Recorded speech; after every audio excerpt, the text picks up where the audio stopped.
host, Dwayne Taylor. And it's good to have you, and it's good to be here in the studio. And of course, listen here, everybody. As you all know, hey, I'm so glad that you have me into your cars, your businesses, in your homes by way of radio. I'm so glad and I'm grateful that you can allow me to come in. Hey, as always, it's my pleasure, and so I'm grateful to you. My brothers and sisters, as we all do, we start with a word of prayer, and I'm so grateful as we all do so. We we always like to start off on the right foot. So as we do, let us bow for a word of prayer, and let us bow for a word of prayer. Father, we just want to say thank you today. We bless your name. We glorify your name. We magnify your name, and we honor you. And so we want to thank you for this day. We bless and we magnify your name. We thank you for life, for strength, for health, for breath. And we want to say, God, we just want to acknowledge your presence, your greatness, your power, your awesomeness. Father God, I commit this show into your hands. We bind the hands and plans of the enemy. We come against every spirit that is not of you. We bind it up in the mighty name of Jesus. And we loose your spirit of truth to prevail. And as we commit this show into your hands, once again, Father, we say, have your way. In Jesus' name, amen. Hello, everybody. And as always, I'm grateful to you. And I'm always wonderful. I'm always really blessed to be here in the studio.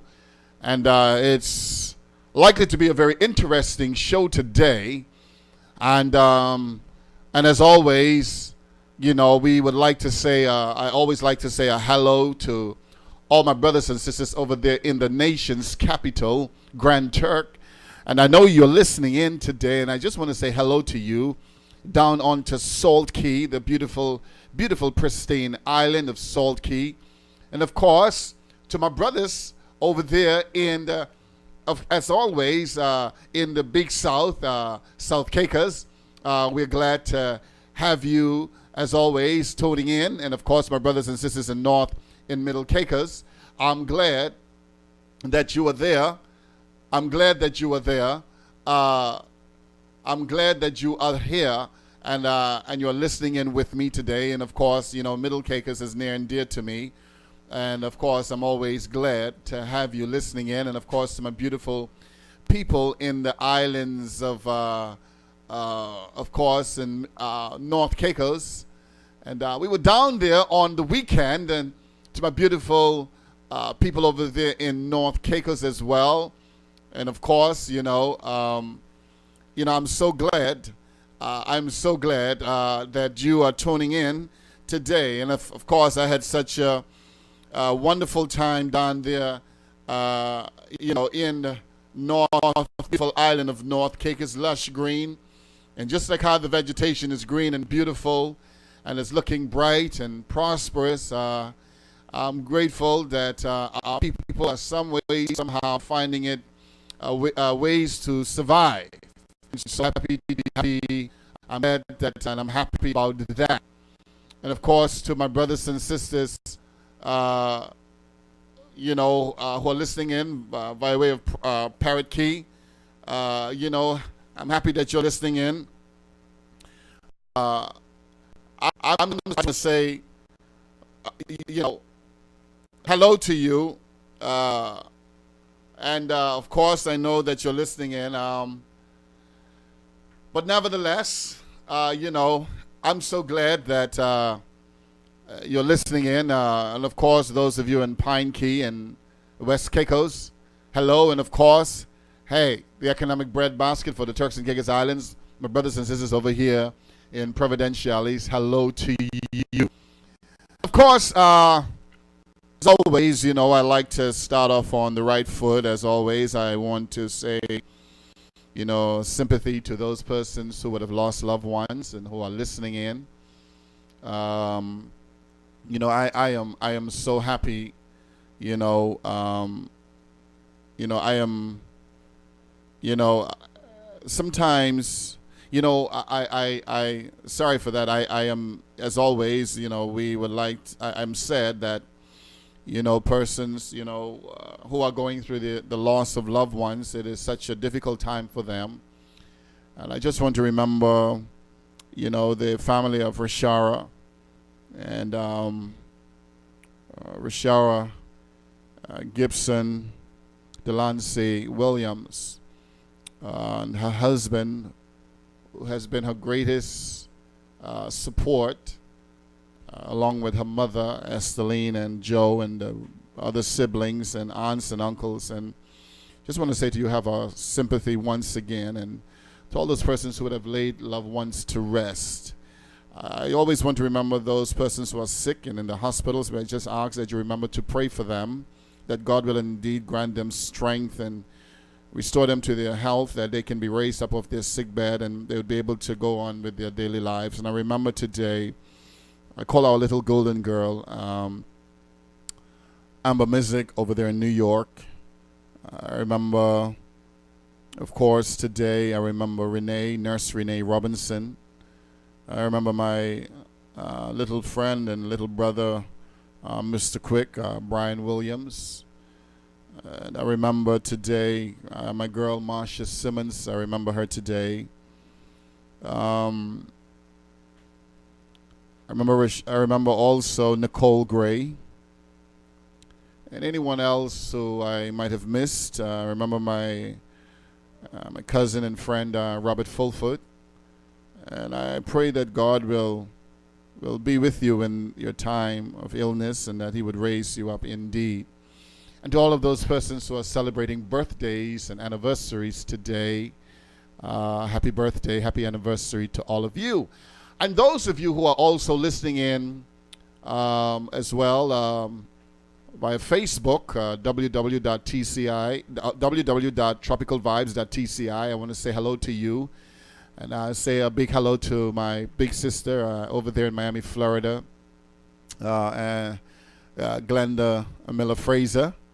And of course, to Charlene Elith, who's also listening in the UK, my daughter, Melissa and Malik, who's listening in the UK. And of course, Dalen as well.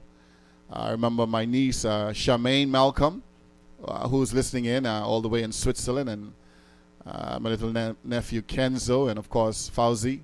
Hello to you guys, and my brother, my buddy, Robert Fulford, Robert Cat Williams.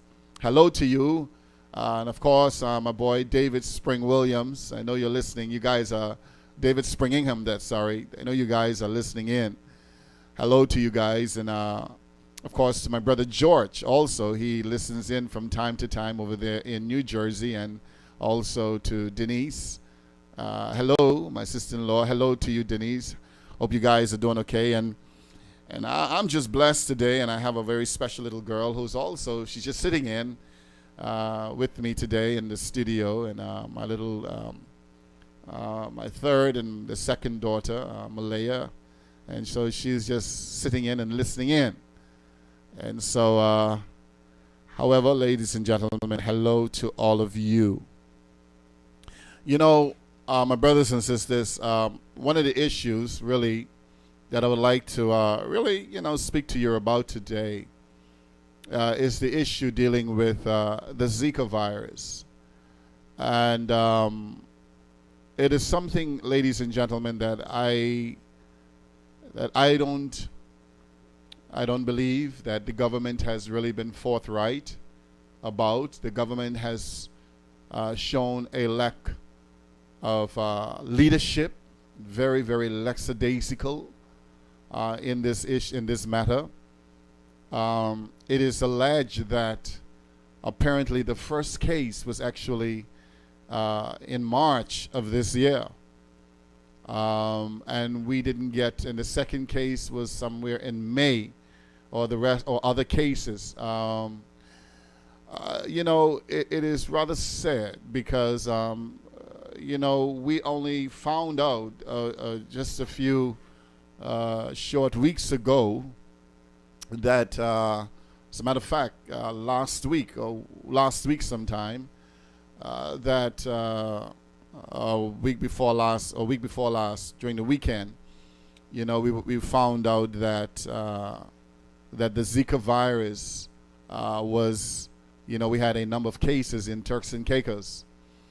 The WHO, the World Health Organization, and the CDC, the Center for Disease Control, were all involved. And they had to get involved because I don't know why is it that, the Honorable Premier, who is the Minister of Health, his reasoning for not wanting to have brought it to the forefront. Ladies and gentlemen, my brothers and sisters, I think that it is very wrong. Not only I think that is very wrong, it was said that, and from all indication, it appears as if the government, the Premier and his government was actually forced to have brought this information forth to the public. To the point where there were persons who started to lash out at the media because the media got wind of it and the media brought it to light. And it was only because of a media house that brought it to light that we got to have known that the Zika virus was actually in Turks and Caicos. And of course, as you know, it's alleged that, right now it is unknown the amount of cases that we have in Turks and Caicos. Up until, I believe, yesterday, or on the weekend, it was about 8 cases. But what I understood is appears to be a lot more cases, of the Zika virus. Ladies and gentlemen, it is very,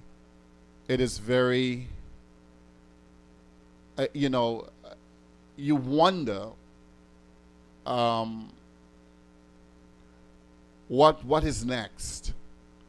What really does this government think and really feel, about its people? Not only that, there is so much that an issue, but any kind of communicable disease in any country or territory, and especially a place like Turks and Caicos, where you have tourism, it's the number one industry. And it is imperative that the hotels, in their daily reporting, they have to communicate this to the travel agencies throughout the world. Ladies and gentlemen, this goes to the very core of what we're dealing with, because it is against WHO and the CDC laws and rules and regulations for any country or nation to withhold such information like that. And also too, when the resorts around Turks and Caicos, and we're talking about tourism being a number one industry, that's the bread and butter for Turks and Caicos, and the hotels and the resorts are reporting that there are no communicable diseases in Turks and Caicos, only to find out that the Zika virus is in Turks and Caicos. It is sad because and then you've had alerts issued by the U.S. government, and I believe there were other governments that issued an alert warning to their citizens traveling to the Turks and Caicos Islands. It is sad, ladies and gentlemen, my brothers and sisters, because the government took a high road on this. It is very sad because what are we really dealing with in Turks and Caicos?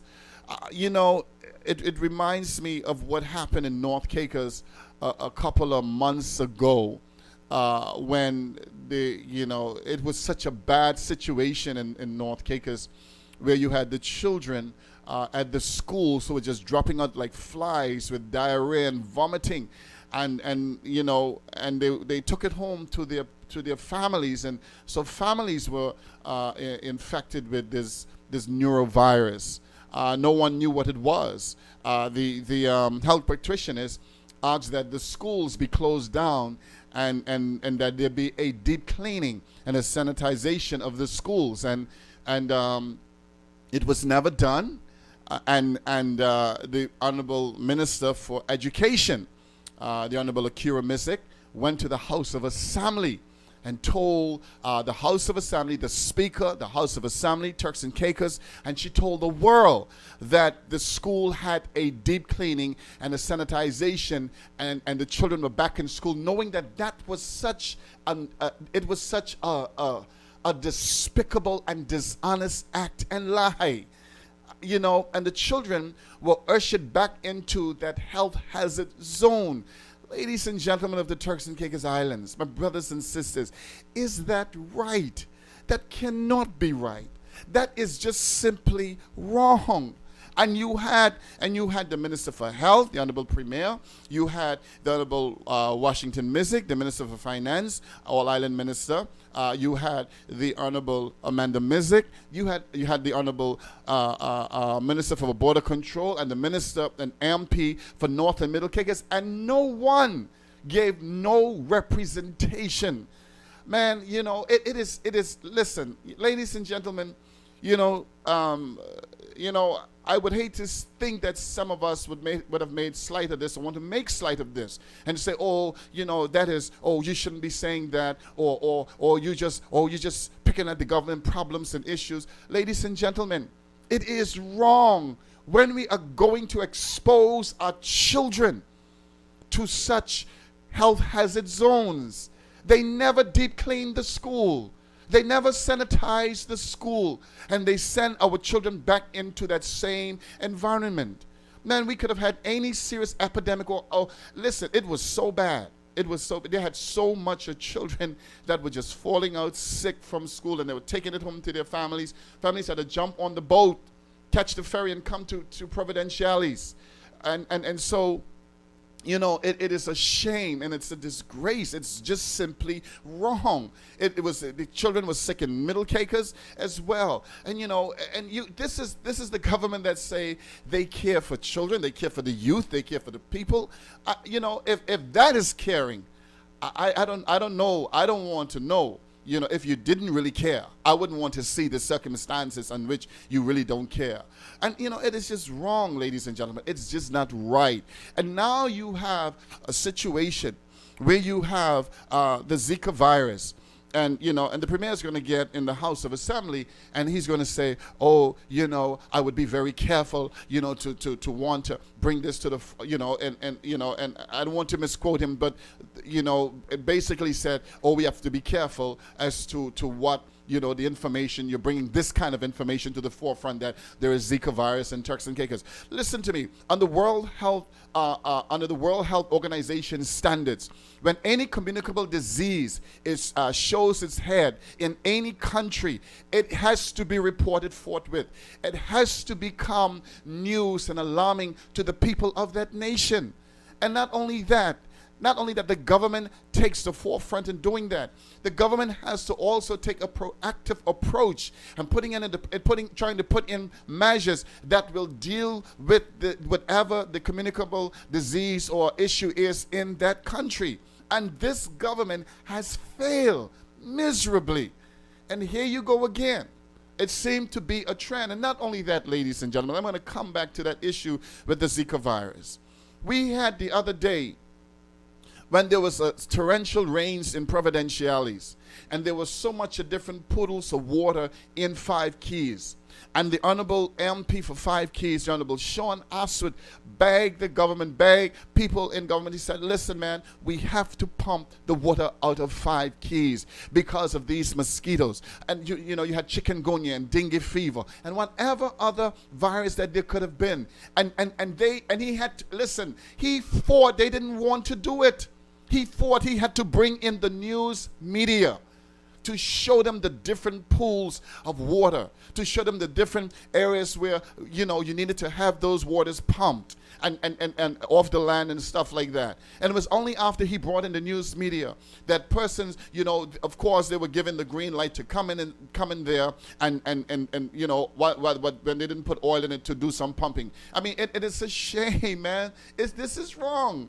There are human beings that live in North and Middle Caicos. There are human beings that live in 5 Keys. And these are the things, ladies and gentlemen. This is what has been happening in Turks and Caicos. And now you have the situation with the Zika virus here in Turks and Caicos. It is a shame, because now, you have ladies and gentlemen, when you have any serious situation as this, because when you look at the Zika virus, it is something, that, yes, it's a communicable disease. And the reality of it is that when we fail as a country, when this government failed as a country to bring it to the forefront, and to, listen, whenever the Zika virus hit any nation or territory, they reported it right away. Whether it was a half a case, a quarter case, or a case, they reported it right away. And that is the responsibility of any nation and people. And this government refused to do that. That is just simply wrong. It shows their lack of leadership. It shows their lack of care and concern. When you're talking about the health of the nation is the wealth of the nation, well, that is just a misstatement, for the government to ever even want to utter from their mouth. And it's a shame. You could never get the truth from the government. And the Honorable Premier, who is the Minister of Health, who is responsible. Don't tell me, and right now, you have a press conference going on, right? And the press conference, you have the Director of Medical Services, Miss Aswit, Nadia Aswit, God bless her, and the Director of the Environmental Health, Mr. Kenrick Neely. And realistically, ladies and gentlemen, my brothers and sisters, the Premier is not there up until the press time.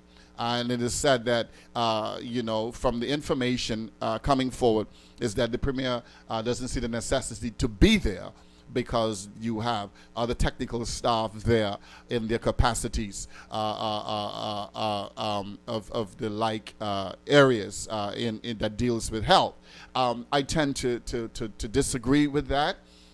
Because as it stands, the Honorable Premier should be present. He should be updating this country on a daily basis, or every 2 days, to let us know what is going on, to let us know the measures that his government is taking in order to nip this in the bud, and what is it going, what exactly are they doing in order to be able to clear the image of Turks and Caicos, because as it is, ladies and gentlemen, my brothers and sisters, this is actually threatening our tourist industry. From what I understood, there are a number of people from around the world, tourists, who are actually canceling their reservations coming to Turks and Caicos.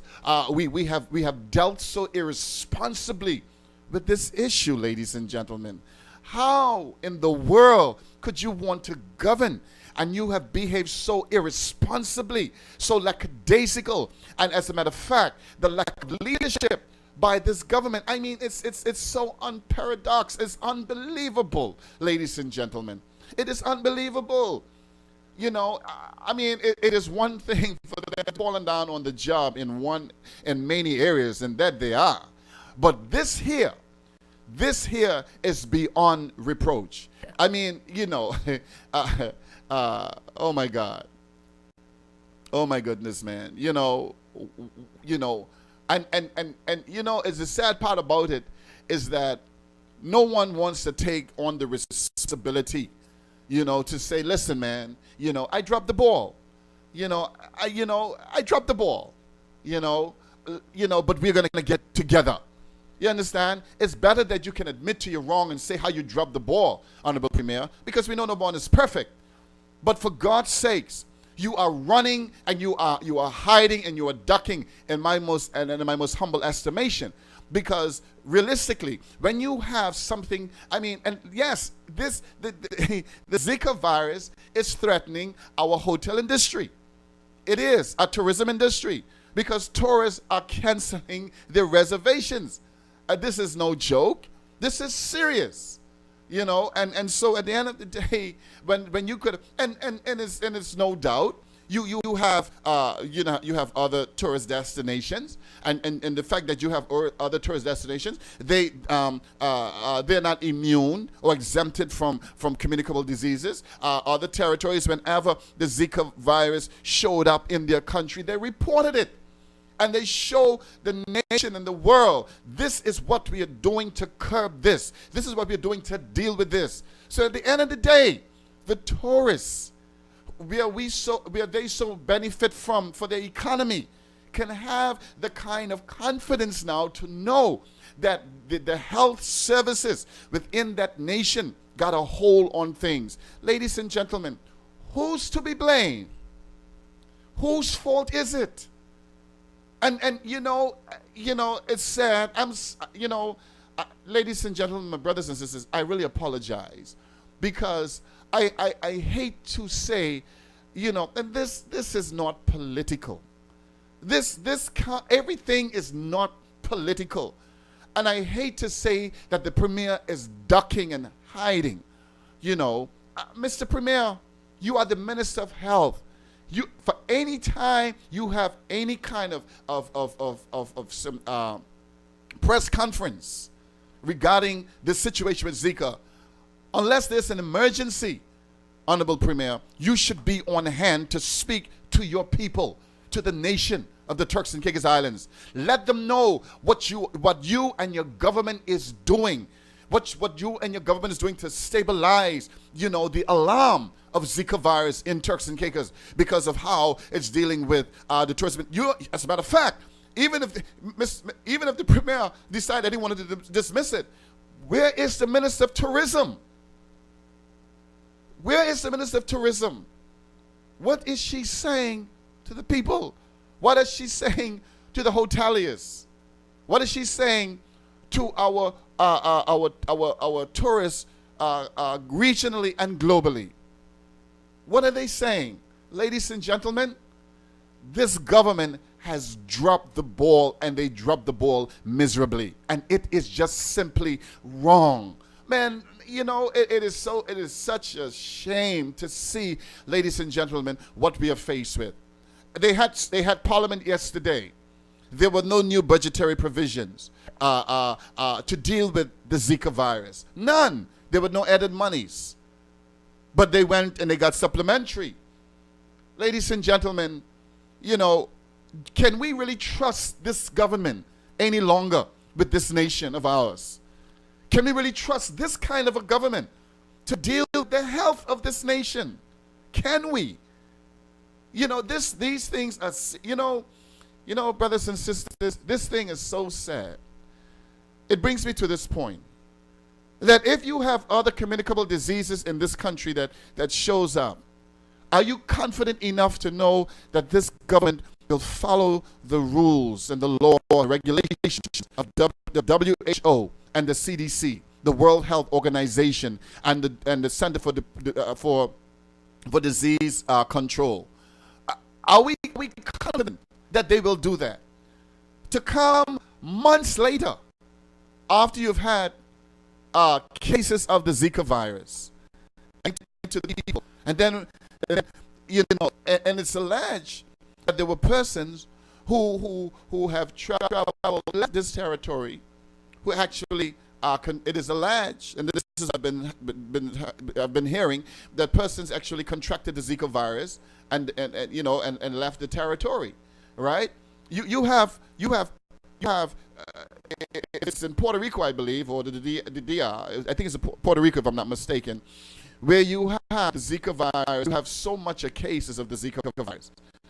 You have people coming out of Puerto Rico to Turks and Caicos, What screenings are we doing at the airport? What preventative measures are we putting in place in order to curb the situation that we are faced with?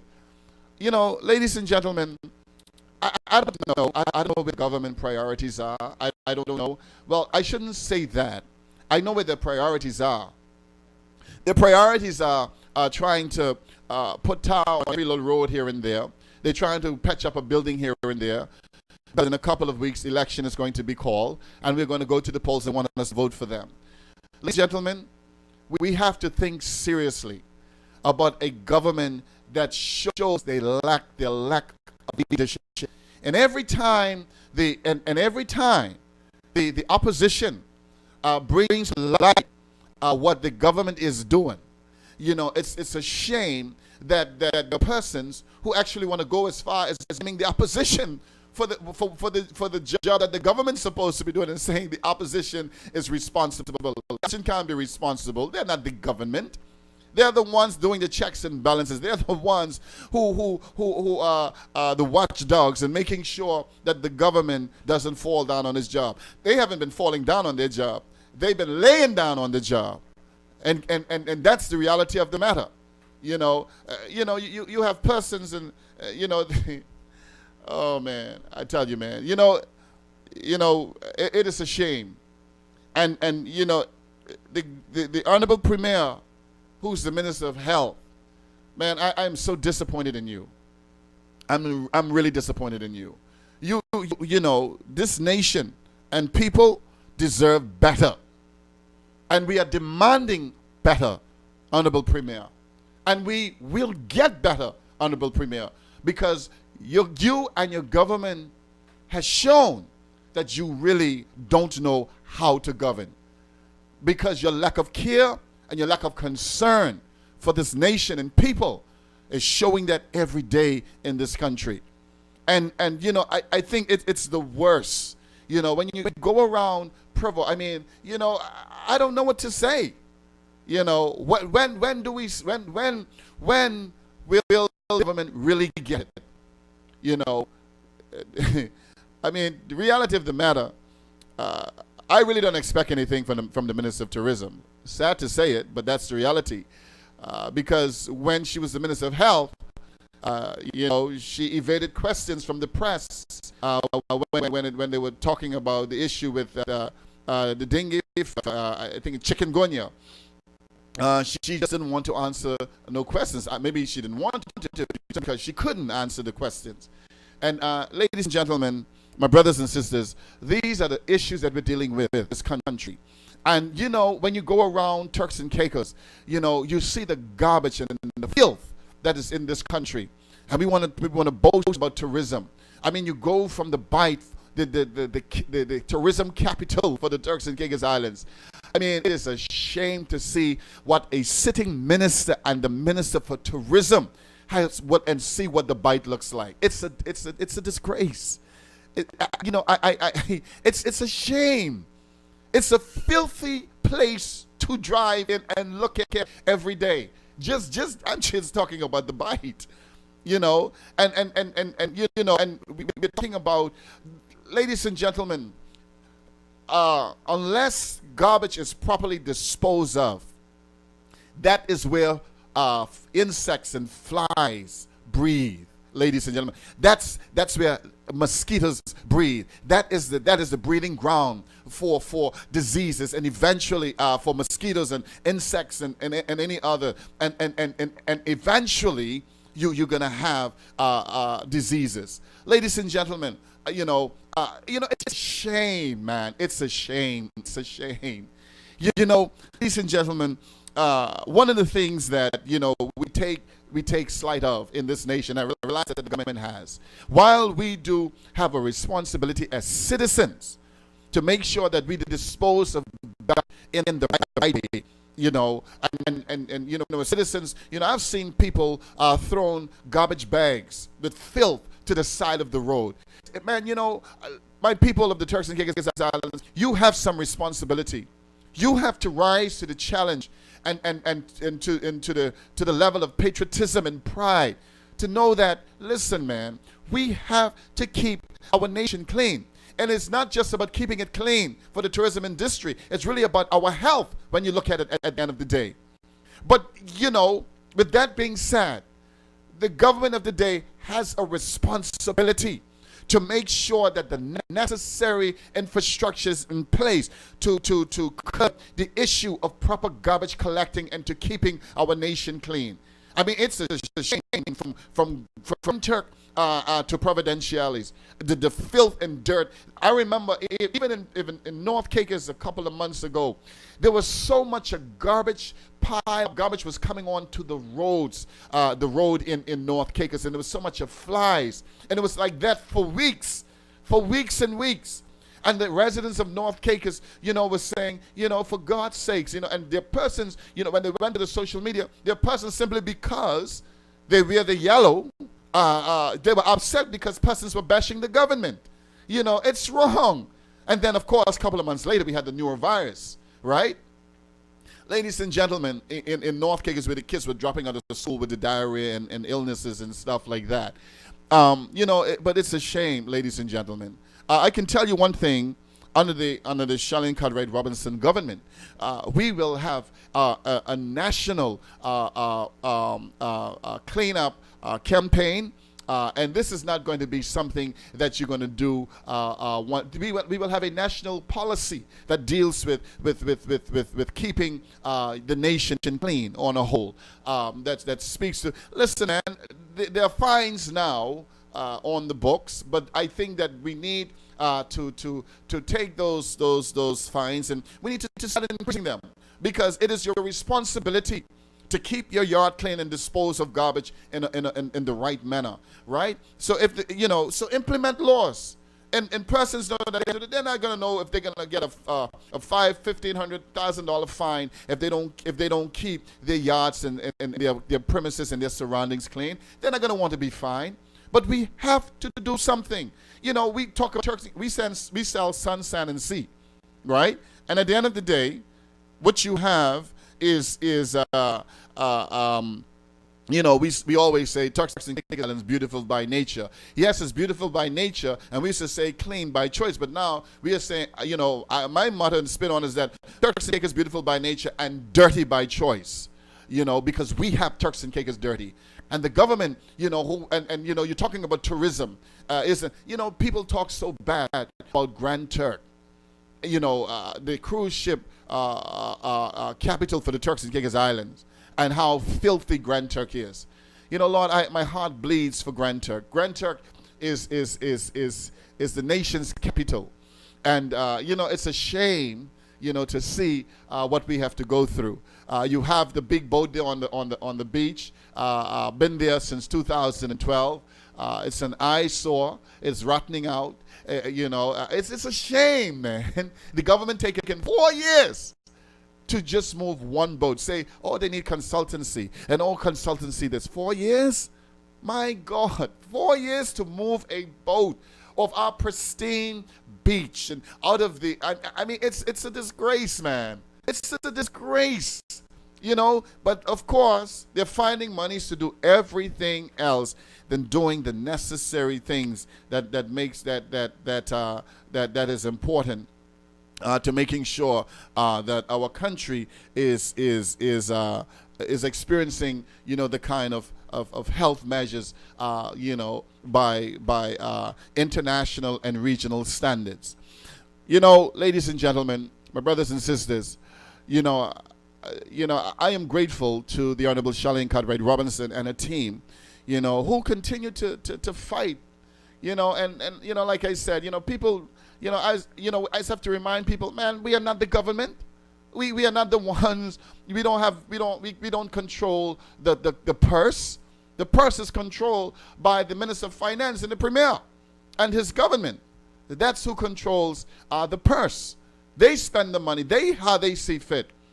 And I will continue to say this. When the opposition complain and fight and bring issues to the forefront and bring about and reveal truth, while some people don't like the truth, they also offer solutions to the problems and issues. here in Turks and Caicos. And it's a shame, ladies and gentlemen. And I'm calling, I remember when they had Katrina, and persons may want to say, Dwayne, you're a bit extreme. When they had Katrina, you had the mayor, of Louisiana, and there wasn't a news conference or a press conference that was held, and he was not present, or the governor, and he was not present.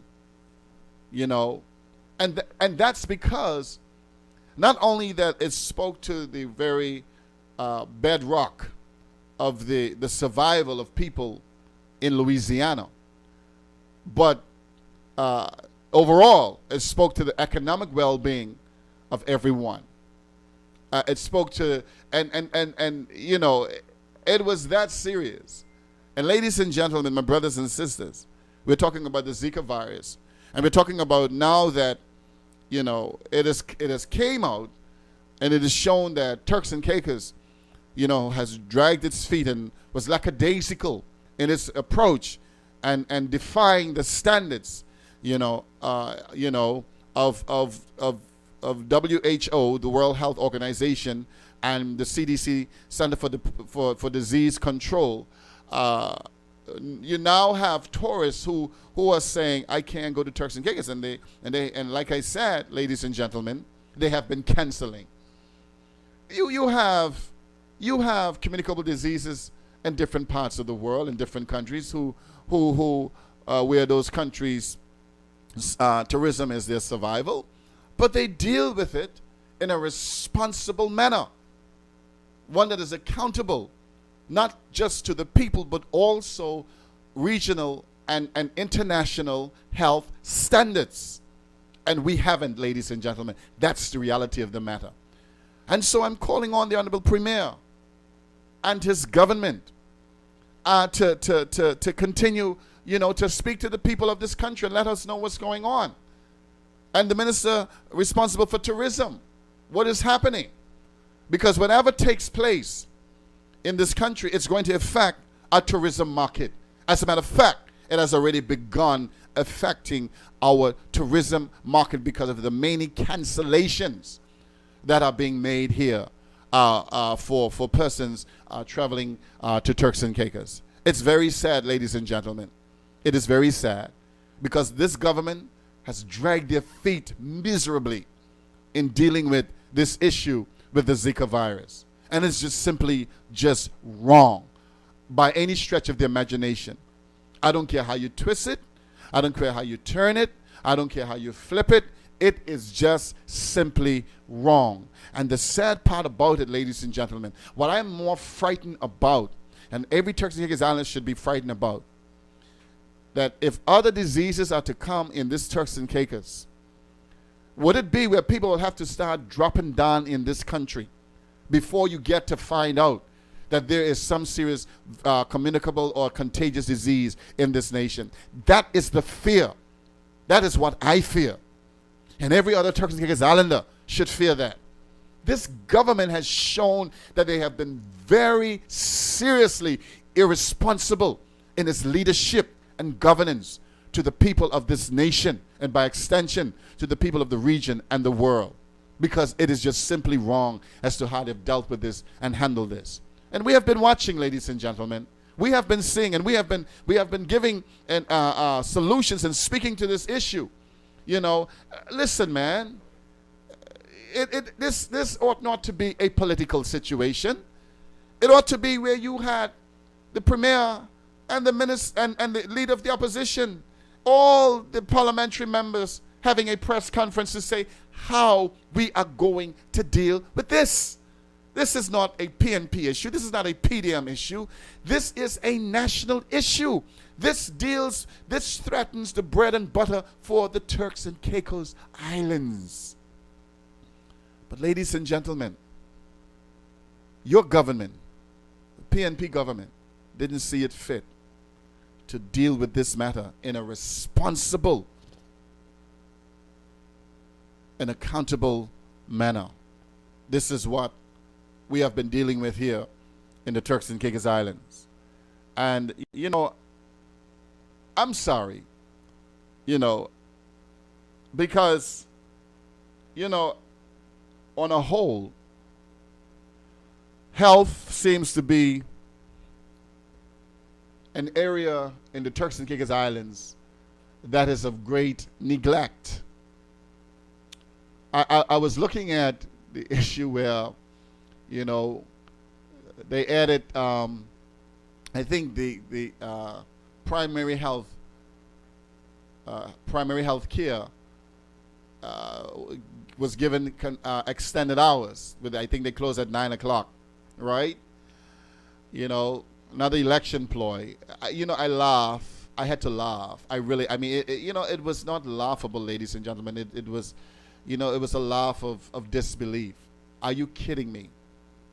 Man, you have, and of course, when persons go there, I think they have to pay some $50 in order to see the doctor.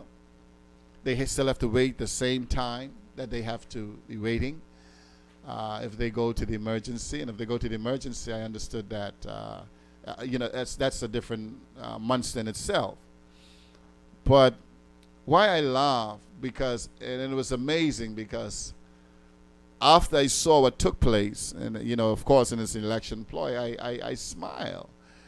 I was like, are you kidding me? Because,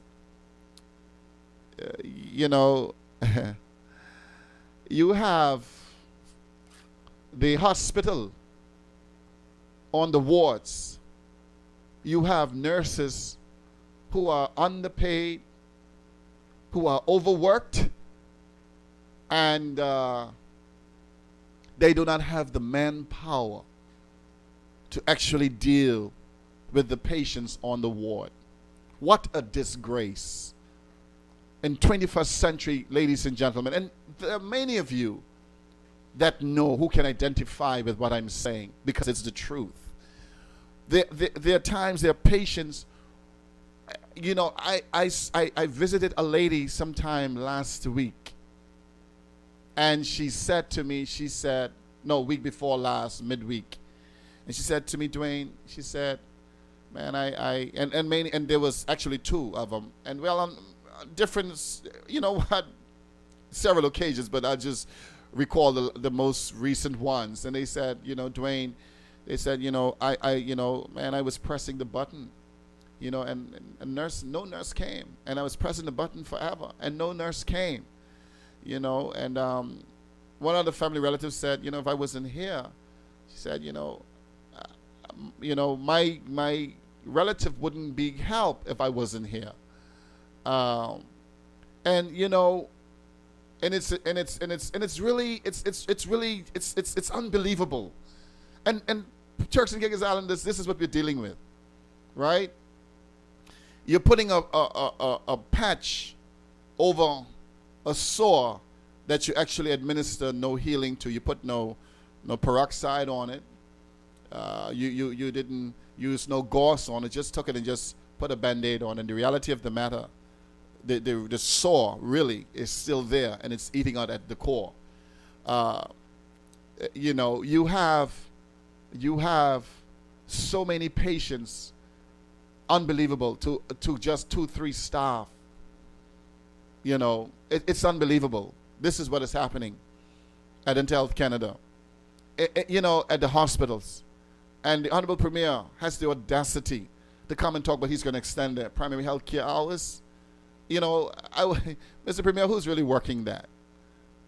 Really, answer, who's really working that? Those nurses sometimes work 12 to 13, 14 hours. That's right, ladies and gentlemen. Imagine how tired those people are. They're not being paid. They're overworked, underpaid. And there are times that they have so much of patients, they cannot even give the care to the patients. When I have relatives go in the hospital, man, I make sure, well, we have to be there. We have to give around-the-clock service. And I feel for those nurses, because what is being done to them, it's wrong.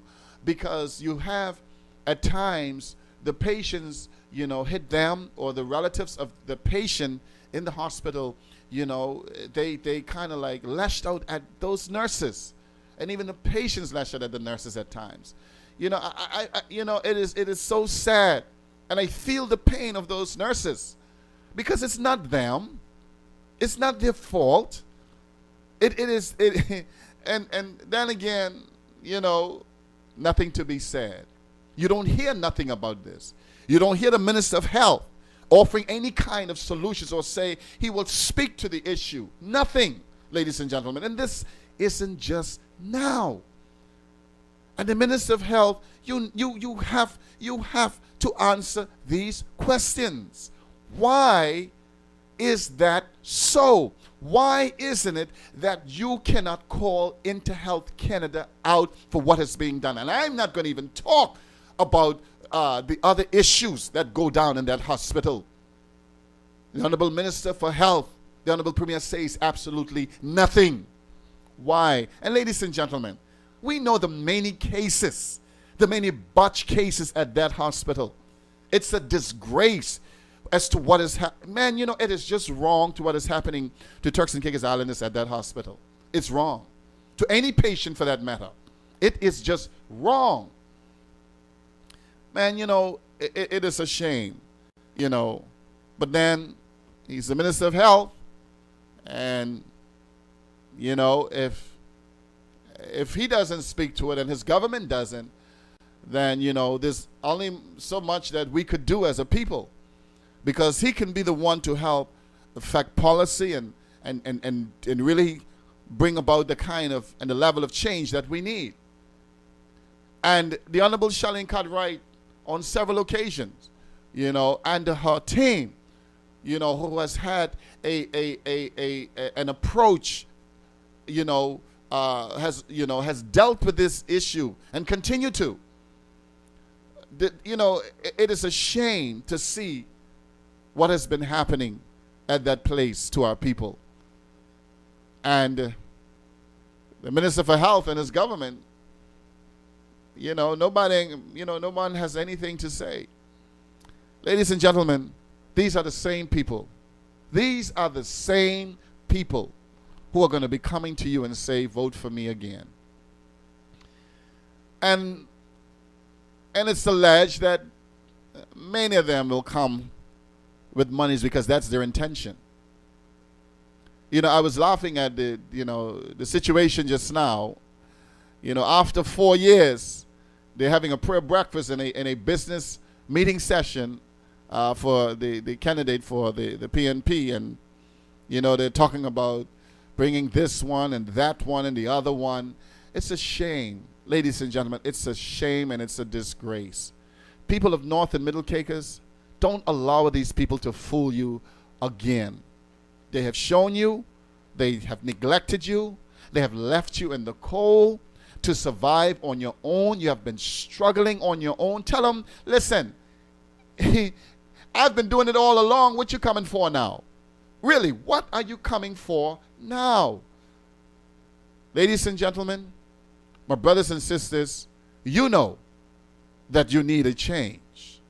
And that change is going to be the positive change that not only you, the people of North and Middle Caicos, who have been so regrettably neglected and left to survive on your own in the wilderness, but the change that is needed for the entire Turks and Caicos Islands. And that change is only going to come under a government that cares about its people, a government that loves its people, a government who cares about the concerns of its people, and that's under the People's Democratic Movement, under the leadership of the Honorable Charlene Cartwright Robinson. My brothers and sisters, today has really been an awesome and wonderful day for me. And I want you to know that there is a breath of clean, fresh air that is blowing throughout the Turks and Caicos Islands. And that clean, fresh air, my brothers and sisters, is under the leadership of the Honorable Charlene Cartwright Robinson. My brothers and sisters, enough is surely enough. It's really time for a change. I want you to know that victory is really a must. And that victory is for you, the people of the Turks and Caicos Islands. And may I remind you, my brothers and sisters, don't allow yourself to be given a 6 for a 9 once again. Don't allow yourself to be Mama Guy. There are a lot of strange voices out there. They are the ones who are seeking to divide. Some because of selfish reasons, some because of ungrateful reasons, some because of no reason. And they will try to give you a reason. But ladies and gentlemen, my brothers and sisters, under the leadership of the Honorable Charlene Cartwright Robinson and the People's Democratic Movement, we stand to unify Turks and Caicos Islands. Because we believe that the People's Democratic Movement, the People's Party, is the party for all. Whether you wear blue, whether you wear yellow, whether you wear green, whether you wear whatever color you wear, you have a seat at the table under a Charlene Cartwright Robinson government. Because we are the People's Party. My brothers and sisters, once again, I want to let you know that there's a clean breath of fresh air that is blowing through the Turks and Caicos Islands. And it's under the leadership of the Honorable Charlene Cartwright Robinson. God bless you. I love you. And have a wonderful, wonderful